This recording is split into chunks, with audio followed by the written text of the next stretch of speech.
Cet épisode est rendu possible grâce à la participation de Myriam Latouche lors de la campagne de sociofinancement avec la ruche réalisée pour la mise en place de ce projet de podcast.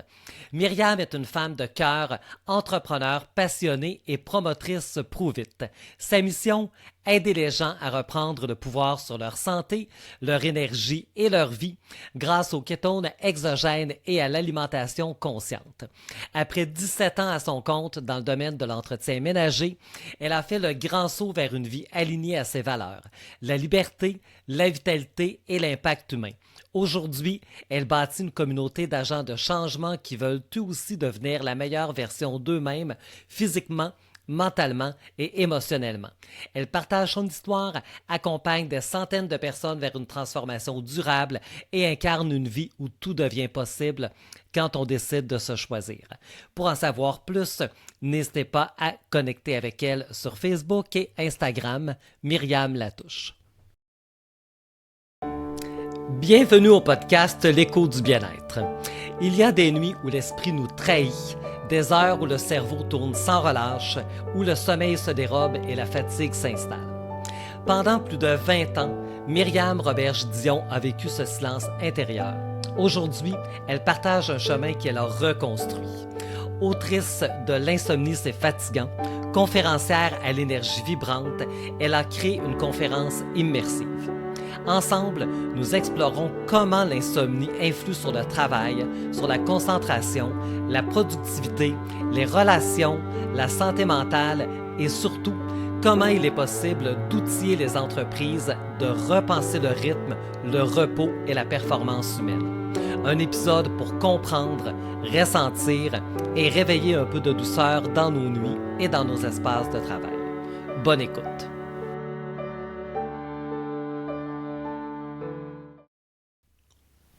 Bonjour à tous, bienvenue au podcast L'écho du bien-être. Ce matin, j'aurai la chance d'avoir une conversation inspirante avec Myriam Roberge-Dion. Myriam qui est autrice, conférencière. Myriam, bienvenue à ce podcast. Bien, bonjour Alain, merci vraiment de me recevoir. Ça me fait tellement plaisir de pouvoir partager ce moment-là avec toi. Myriam, on va parler ce matin de sommeil. Tu as toi-même vécu plus de 20 ans d'insomnie. Est-ce que tu peux nous parler un petit peu de l'impact de cette expérience dans ta vie et comment tu vas utiliser ça aujourd'hui pour en faire une mission? Oui, ben non, c'est vrai que c'est devenu vraiment ma mission. Moi, ça a commencé dès l'enfance, en fait. Donc, je me suis vraiment habituée à vivre sans sommeil. Je sais vraiment la précarité du sommeil. Je sais à quel point ça va pas en améliorant. Quand on a des troubles du sommeil, ça fait juste s'empirer. On prend des mauvais plis, on a des mauvais réflexes, puis on s'embourbe, puis ça devient un trouble qui devient un peu psychologique, ça devient dans notre tête. Donc, s'en défaire, c'est presque impossible. Donc moi, je parlerais pas d'insomnie aujourd'hui si c'était pas du fait que j'ai réussi à m'en sortir. Donc je fais partie de la petite quantité de personnes qui réussissent à se sortir de l'insomnie chronique. Je me suis créée en fait une technique de réadaptation du sommeil pour vraiment défaire ces mauvais plis-là puis vraiment me conditionner à réussir à éteindre mon cerveau. Puis, ben là, que ça fonctionne aussi bien pour moi, là, ça fait 9 ans maintenant que je dors bien. Je suis encore ébahie à chaque matin. C'est ça. C'est ce qui a fait que j'ai écrit un livre pour partager finalement la bonne nouvelle que c'est possible de se sortir de l'insomnie chronique. J'ai écrit le livre L'insomnie, c'est fatigant. Ben oui, justement. Donc, je voulais enchaîner avec ça. Myriam, est-ce que tu peux nous en parler justement de ton livre? Ben, c'est vraiment un petit livre pratique. Je voulais vous le montrer parce que des fois, les gens, ça leur fait peur, la lecture de livres. Mais c'est vraiment la description, finalement, de ce qu'on se rend pas compte comme mauvaise habitude qui peut devenir un mauvais pli, puis comment, finalement, on s'enfonce. Donc, la première partie, c'est, premièrement, pour que les gens qui ont des troubles du sommeil se sentent compris, parce qu'on se sent très seul là-dedans. C'est vraiment une torture, là, l'insomnie. C'est pas juste une question de fatigue, là. C'est vraiment épouvantable. Je dis ça avec le sourire. Mais pour moi, ça a été très cathartique là, de pouvoir l'écrire. Puis dans la seconde partie du livre, là, on voit vraiment ma technique en 8 étapes pour se conditionner, pour se programmer. C'est une technique qui prend environ 4 à 6 semaines pour vraiment être capable de reprendre le bon bord, de remettre notre horloge biologique du bon bord, c'est ça, à la fin, il y a un petit guide pratique pour prendre des notes aussi, là. Je voulais vraiment que ce soit un outil pour les gens, mais ça se veut pas comme... tu sais, moi, je suis pas docteur, je suis pas thérapeute, je suis pas psychologue, là. C'est vraiment mon vécu, comment moi j'ai réussi, puis si ça peut aider les gens, ben tant mieux. Ah, donc un bel outil donc d'accompagnement qui est vraiment tiré de ta propre expérience. Alors, je trouve ça vraiment super intéressant. Et de tout ça a découlé aussi une conférence. Maintenant, donc, tu as préparé une conférence. Alors, j'aimerais beaucoup que tu puisses nous parler, en fait, de cette conférence-là et du pourquoi, donc, tu as choisi de l'adresser aux entreprises. Oui, c'est ça. Ben, en faisant les tournées littéraires de mon livre, j'ai rencontré beaucoup d'insomniaques. Puis en fait, j'ai réalisé que ma technique pour l'insomnie, en fait, ça fonctionnait pour toutes les sphères de notre vie, pour retrouver finalement un repos profond de notre cerveau surtout. Tu sais, l'insomnie, c'est ça, c'est de pas être capable d'éteindre notre cerveau. C'est le petit hamster qui arrête pas de tourner en boucle.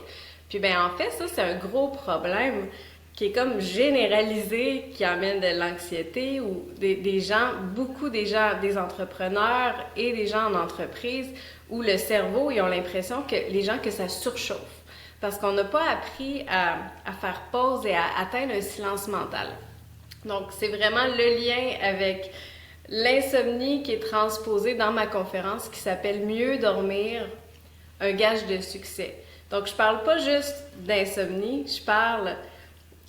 Tu sais, des gens là, qui se couchent trop tard par choix ou parce qu'ils ont l'impression de ne pas avoir le temps d'arriver dans leur journée, le sommeil va souvent prendre le bord.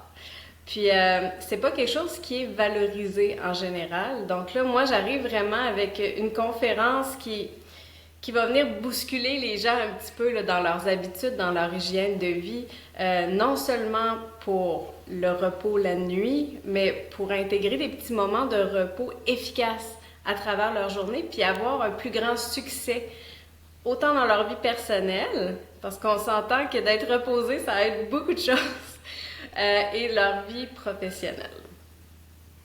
Ben, très, très intéressant, Myriam. Et cette conférence, donc, tu l'annonces comme une conférence immersive. Donc, c'est pas juste une conférence, c'est tout ça en même temps, si je comprends bien, une expérience que les gens vont vivre. Ben, c'est ça. Moi, je fais pas les choses à moitié, puis je suis une fille avec un background de théâtre et de littérature, mais de spectacle. J'aime ça être sur une scène, donc je voulais que ça soit quelque chose qui soit un 90 minutes qui passe vite. Donc, je fais faire des exercices pratiques à travers la présentation. Et là, c'est vraiment multisensoriel. Donc, il va y avoir des exercices de toucher, d'acupression, il va y avoir des huiles essentielles. Il y a plein de petites surprises que je ne veux pas révéler, mais ça passe vite. Je dis toujours, il n'y a personne qui va s'endormir dans cette conférence-là. Il y a des effets sonores et des prix de présence. Là, moi, je veux gâter les gens, les gâter, les gâter. Donc, c'est très interactif. Puis, dans le fond, je voulais que ce soit un beau cadeau qu'un entrepreneur, qu'une entreprise puisse offrir à son équipe. C'est pour aider la cohésion entre les membres. Donc là, tu fais des exercices d'équilibre, tu perds l'équilibre un peu. Tu sais, c'est un bon moment pour rapprocher les gens de l'équipe. C'est comme ça que je l'ai fait parce que je peux pas faire autrement. C'est une conférence à mon image. Donc, les gens, dans le fond, vivent vraiment une expérience immersive. Donc, tu les plonges vraiment dans une belle expérience. Et dis-moi, qu'est-ce que tu souhaites que les gens retiennent? Quand les gens ressortent de ta conférence, avec quoi tu veux exactement qu'ils ressortent de cette expérience-là? J'aimerais que les gens aient la volonté de se prendre en main. Tu sais, vraiment, là, c'est des changements de vie. C'est la même chose pour l'alimentation, c'est la même chose pour tous les volets de la santé mentale et physique. Ça part d'une volonté. Donc, j'apporte beaucoup d'outils concrets aussi. Je parle beaucoup de plans d'action concrets à implémenter dans la vie dès le soir même. Donc, tu sais, moi, vraiment, l'idéal, c'est que les gens ressortent premièrement avec un sentiment de bien-être immédiat parce qu'on va avoir fait des exercices de respiration. On ressort en se sentant bien. On va avoir le sourire sur les lèvres, c'est sûr. Puis c'est ça, avec cette volonté-là, je dirais, de se prendre en main. Ben, c'est un bon pas à franchir, effectivement. Puis si je comprends bien, dans le fond, parce que le sommeil, c'est pas juste, ça se passe pas juste dans les 15 minutes avant de se coucher. Hein, c'est ça, on peut intervenir, dans le fond, tout au long de la journée pour impacter la qualité de son sommeil. C'est bien ça? Oui, vraiment. Je pense que les gens, la plupart du temps, ils savent qu'est-ce qui impacte leur sommeil. Les gens le savent que s'ils font une sieste de 2 heures, ça peut avoir un impact. Ils savent que s'ils prennent un café très tard le soir, ça a un impact. Mais c'est aussi l'heure du réveil, c'est aussi nos divertissements qu'on a. Donc, le repos, c'est un état d'esprit, je dirais. Les gens ont souvent l'impression que tout est hors de leur contrôle. Ils ont l'impression de courir, mais la routine du soir pour s'apaiser, ça peut être de faire la vaisselle avec de la musique douce. C'est pas vrai que c'est de faire 1 heure de yoga le soir, là, tu sais, c'est un état d'esprit. Puis justement, d'être capable de faire des petites pauses à travers la journée dans la voiture ou même au bureau, juste respirer pendant 30 secondes, ça a des effets immédiats vraiment sur la pression artérielle, sur la gestion du stress, surtout, là, en fait, c'est un outil qui est magique. Le repos et le sommeil, là, ça a des impacts automatiques sur le corps. C'est incroyable. Et sous-valorisé. Oui, effectivement, hein, c'est ce que j'allais dire. Je pense qu'on sous-estime encore beaucoup l'importance de ça. Moi, c'est pas rare que je rencontre des gens qui me disent: oh, ben moi, je dors 4 heures par nuit. Et je suis super fonctionnel, j'ai pas besoin de plus que ça, c'est mon rythme personnel. Mais c'est une fausse croyance, ça. Ben, en fait, c'est qu'il y a des exceptions, puis il y en a des gens qui sont réellement comme ça. La réalité, c'est que moi, pendant mes 20 ans d'insomnie, j'étais quand même fonctionnelle, j'étais performante, j'ai réussi à atteindre des choses incroyables dans ma vie. Mais en fait, c'est mon corps qui absorbait tout ça. Le corps est incroyable, il vient absorber la fatigue chronique, puis c'est là qu'il y a vraiment des troubles. Tu sais, le manque de sommeil va amener le diabète. Tu sais, c'est directement relié au diabète, à l'obésité, à l'hypertension. Donc le corps, ben il absorbe, puis ça fait des problèmes mentaux aussi, ça fait des débalancements hormonaux, ça fait... Ben, tu sais, les risques de dépression sont accrus, de burn-out, tu sais, c'est tout, tout, tout. Donc, quand j'entends quelqu'un, des fois, je vois que c'est vrai, là, que la personne, vraiment, avec 4 heures, puis la personne, elle a l'air d'avoir une belle hygiène de vie, puis... mais ça existe, des gens qui ont besoin de seulement 4 heures. Mais la réalité, c'est que la plupart des gens ont besoin de plus de temps. Oui, effectivement, hein. Puis je pense que malheureusement, dans la société dans laquelle on est présentement, on est tellement axé sur la performance, on veut tellement faire toutes sortes de choses que souvent, ben, je pense que c'est un petit peu la chose qui prend le bord. Hein. Ah, ben écoute, je me rattraperai, je dormirai un petit peu plus demain, je me rattraperai en fin de semaine. Mais on voit qu'il y a des problèmes de... La phrase, moi, je vais dormir quand je serai mort. Ah oui, t'entends ça souvent? Tu sais, les gens, là, les bourreaux de travail, là, c'est Oui. valorisé de pouvoir dire ça. Comme tu dis, c'est mis sur un piédestal, de dire, moi, j'ai pas le temps, je suis occupée, puis tu dis la performance, mais c'est tellement pas performant à long terme, c'est pas durable, c'est pas soutenable de couper sur ce qui est essentiel. C'est autant essentiel que respirer, que manger, le sommeil. Puis, c'est ça, dans le fond, c'est une idée un peu dépassée. L'idée de dire j'ai pas le temps, je dormirai plus tard, puis c'est vraiment pas productif, c'est vraiment pas efficace, puis ça mène à une mort précoce. Donc on va essayer de couper ça, de venir bousculer, puis le milieu des entreprises, ben c'est quand même ces préjugés-là, ces idées-là sont quand même bien intégrés là, dans l'idée de l'image de quelqu'un qui a du succès. Donc on veut venir bousculer ça puis venir dire que quelqu'un qui a un vrai leader, qui a un vrai succès réel, c'est quelqu'un qui a une hygiène de vie, une discipline, qui est capable de manger santé, prendre soin de sa santé mentale. Tu sais, c'est ça finalement le succès réel. Puis le signe d'un leader que tu veux suivre, d'un leader que tu respectes. Tu sais, c'est qui est calme, qui est zen, parce qu'il est reposé, c'est tout, c'est un atout. On va essayer de mettre ça de l'avant, là, de valoriser le sommeil. Oui, absolument, Myriam. Puis j'aime beaucoup ce que j'entends, c'est vraiment super intéressant. Puis écoute, j'imagine que si tu as décidé donc d'aller vers les entreprises avec ta conférence, c'est que tu dois sûrement considérer que le manque de sommeil doit avoir un impact vraiment important sur l'entreprise globalement. Ben oui, vraiment, tu sais, ça peut être simplement l'absentéisme, mais tu sais, les burn-out, puis un employé en dépression, c'est vraiment, vraiment pas bon pour l'entreprise, là. Vraiment, l'entreprise a tout à gagner en termes d'efficacité, mais aussi de relations interpersonnelles entre les équipes. Tu sais, c'est vraiment, ça change tout d'avoir des gens qui sont en contrôle de leurs émotions parce que ils sont reposés. C'est vraiment, la science est derrière moi. C'est une corrélation directe avec plus d'harmonie dans les équipes et, et plus de productivité. Puis Vraiment. est-ce que c'est facile de faire voir ça à une entreprise? Parce que souvent, quand on parle du sommeil, on le voit un petit peu comme une responsabilité individuelle. On ne voit pas nécessairement quand on est derrière tout ça, donc l'impact que ça peut avoir. Mais est-ce que c'est facile donc d'aborder les entreprises et de leur expliquer tout ça pour les amener justement à mettre en place des stratégies comme celles que tu proposes ou de recevoir une conférence comme la tienne? Ben, on voit vraiment les deux courants de pensée. On voit les employeurs qui veulent la productivité à court terme. Puis eux autres, ben, c'est vrai qu'ils sont vraiment moins réceptifs, là. Des fois, ils ont un budget pour la santé mentale de leurs employés, mais ils en tiennent pas vraiment compte, là. Il y a encore beaucoup d'entreprises qui sont un peu arriérées au niveau de prendre soin de leurs ressources principales qui sont leurs employés.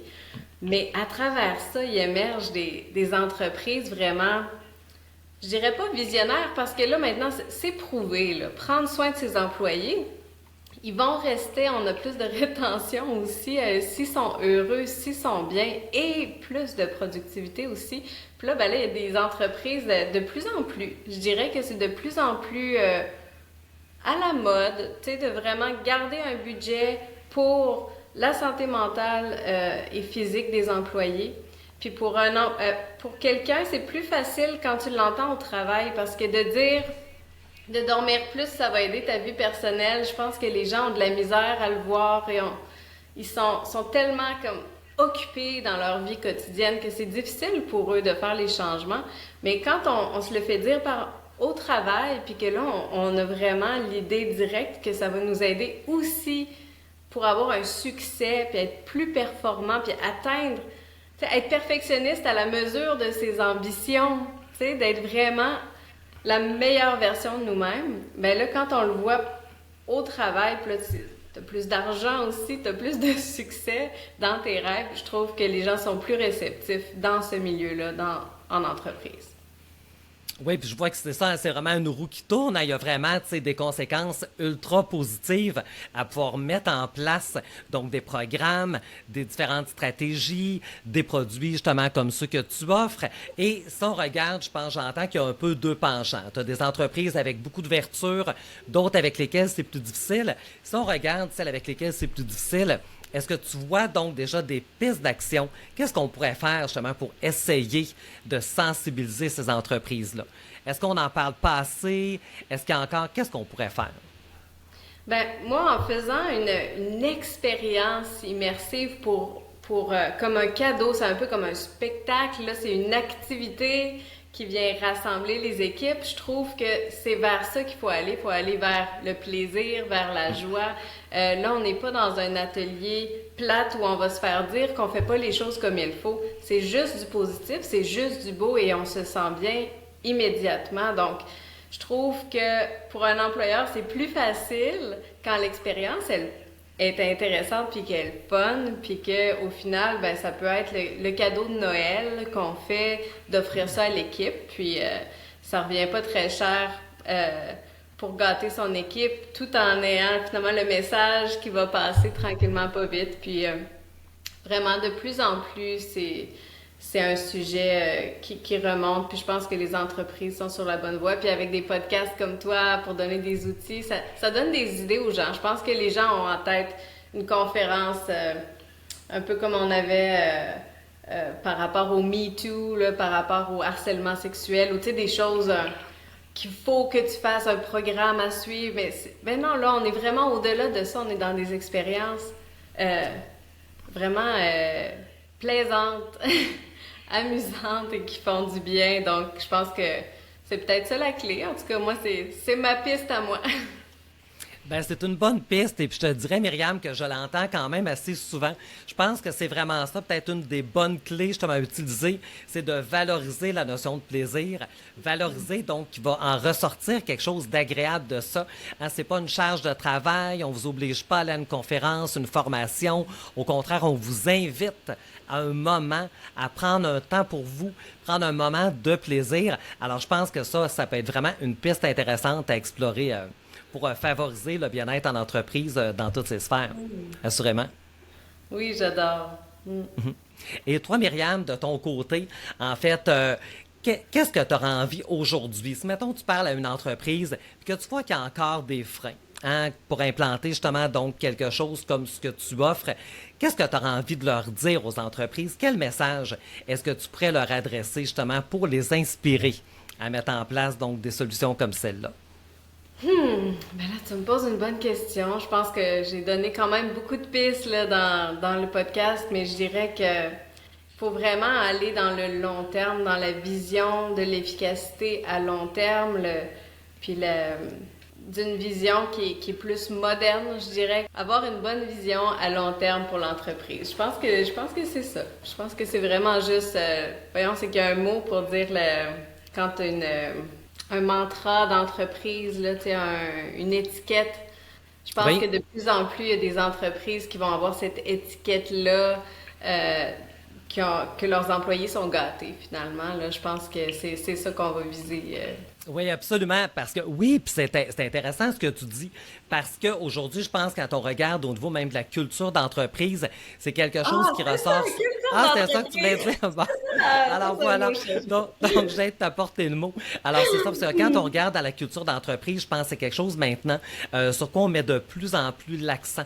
Moi, je le vois, même des fois, j'aime explorer des offres d'emploi juste pour le plaisir de regarder un petit peu. Et de plus en plus, ça va être dans les points principaux. Hein. Entreprise qui valorise le bien-être, compte bien-être, activité bien-être pour le personnel. Fait que je pense que c'est quelque chose justement qu'on veut mettre de l'avant et je pense qu'une culture d'entreprise qui est axée là-dessus, ben je pense que c'est extrêmement positif effectivement pour l'entreprise qui met ça en place.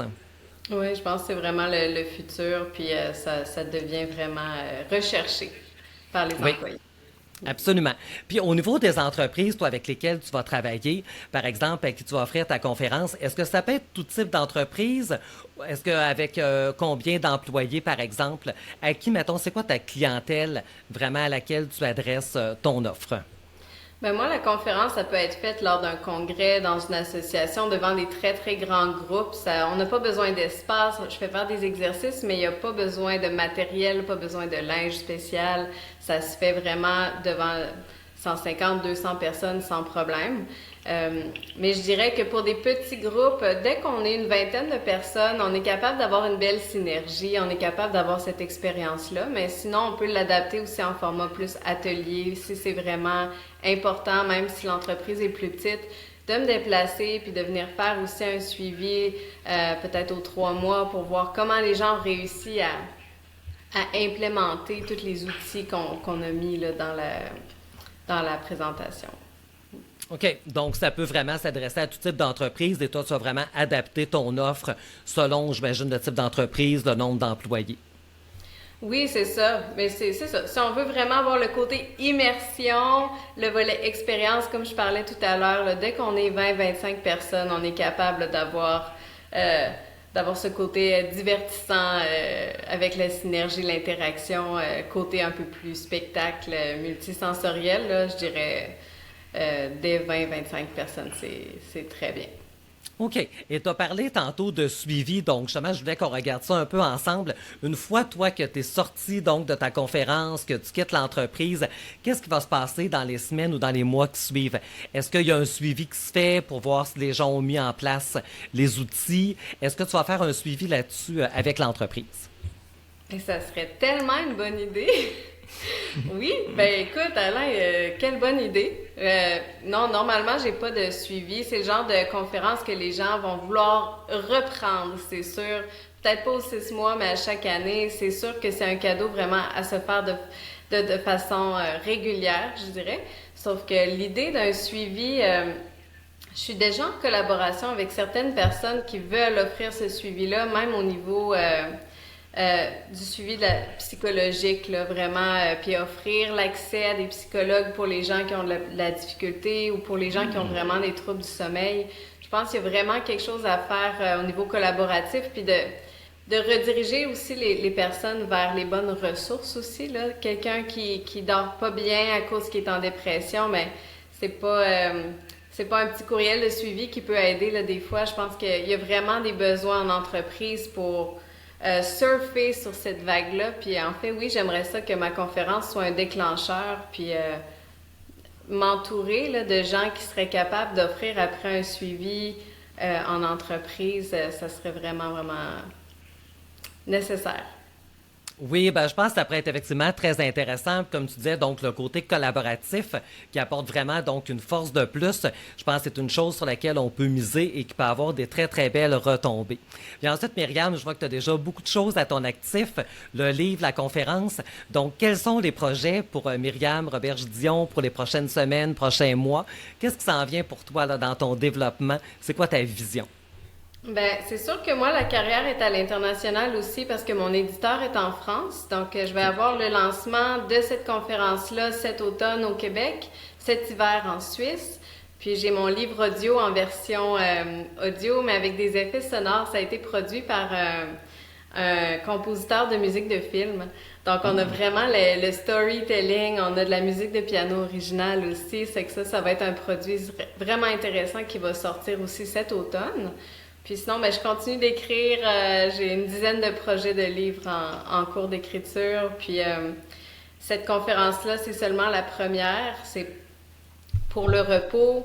Mais il y a aussi des conférences vraiment sur l'insomnie, là, pour les insomniaques. C'est une conférence qui est différente, qui est vraiment pour des gens qui ont besoin d'être compris puis qui font de l'insomnie depuis plusieurs années, là, pas nécessairement comme en entreprise. Donc, plein de beaux projets. Ben oui, c'est ce que je vois. Donc, on voit que c'est toujours en ébullition, donc toujours plein de beaux projets sur la table. Alors, c'est vraiment formidable. Merci beaucoup, Myriam, d'avoir pris part à cette conversation ce matin, vraiment inspirante. J'ai vraiment aimé tout ce que j'ai entendu parce que, comme je le disais un peu plus tôt, souvent on voit vraiment le sommeil comme quelque chose de très individuel à chaque personne et on néglige un petit peu donc l'impact que ça peut avoir collectivement. Donc, je pense que tu nous as bien ouvert les yeux là-dessus. Alors, c'était vraiment intéressant. Merci beaucoup de ta participation et pour tous les gens donc, qui aimeraient en savoir plus sur Myriam, sur ce qu'elle offre. Alors, ses coordonnées seront inscrites dans la description écrite de l'épisode. Alors, merci et à bientôt. Merci d'avoir été à l'écoute de l'Écho du bien-être. Si cet épisode vous a inspiré, touché ou simplement donné envie de semer un peu plus de bien-être autour de vous, je vous invite à vous abonner au podcast pour ne rien manquer des prochains épisodes. Vous pouvez nous suivre sur YouTube, Spotify, Apple Podcasts, Amazon Music, là où vous écoutez déjà vos balados préférés. Et si le cœur vous en dit, n'hésitez pas à partager l'épisode ou à laisser un mot en commentaire. C'est la meilleure façon de faire rayonner ces belles initiatives en entreprise. On se retrouve très bientôt pour un prochain souffle dans l'écho du bien-être.